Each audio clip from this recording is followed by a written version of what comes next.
13-ാം വയസ്സിൽ അച്ഛൻ നഷ്ടപ്പെട്ട ഒരു ഹീറോയിൻ്റെ ജീവിതത്തെക്കുറിച്ചാണ് ഇന്ന് പറയാൻ പോകുന്നത്.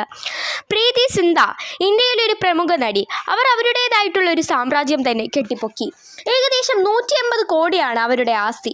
പ്രീതിയുടെ അച്ഛൻ ഒരു ഇന്ത്യൻ ആർമി ഓഫീസറായിരുന്നു. അവർക്ക് 13 വയസ്സുള്ളപ്പോൾ ഒരു കാർ ആക്സിഡൻറ്റിൽ അദ്ദേഹം മരണപ്പെട്ടു. 1998-ൽ ബോളിവുഡിൽ തൻ്റെ അരങ്ങേറ്റം തുടങ്ങുകയും തൻ്റെ സൗന്ദര്യവും കഴിവും കൊണ്ട് ബോളിവുഡിലെ മികച്ച നടിയാവുകയും ചെയ്തു. പക്ഷേ പ്രീതിക്ക് സിനിമയ്ക്കപ്പുറം എന്തെങ്കിലും ചെയ്യണമെന്ന് മനസ്സിൽ തോന്നിയത് പ്രകാരം 2008-ൽ IPL പഞ്ചാബ് കിങ്സിനെ 840 കോടിക്ക് വാങ്ങിച്ചു. പ്രീതി അവിടെയും നിർത്തിയില്ല.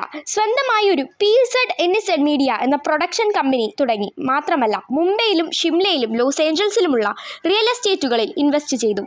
2024-ൽ ജിമ്മിനെയും ക്രിക്കറ്റിനെയും സംയോജിപ്പിച്ച് ഡ്രൈവ് ഫിറ്റ് എന്ന ജിം തുടങ്ങി. 300 ഫ്രാഞ്ചൈസികൾ ഇന്ത്യയിലുടനീളം നിലവിലുണ്ട്. 2009-ൽ അനാഥാലയത്തിൽ നിന്ന് 34 പെൺകുട്ടികളെ അഡോപ്റ്റ് ചെയ്ത് അവരുടെ പഠിത്തവും സംരക്ഷണവും ഏറ്റെടുത്തു. അങ്ങനെ ഒരു നടിയിൽ നിന്നും ഒരു ശക്തയായ സംരംഭകയായി പ്രീതി മാറി. നന്ദി, നമസ്കാരം.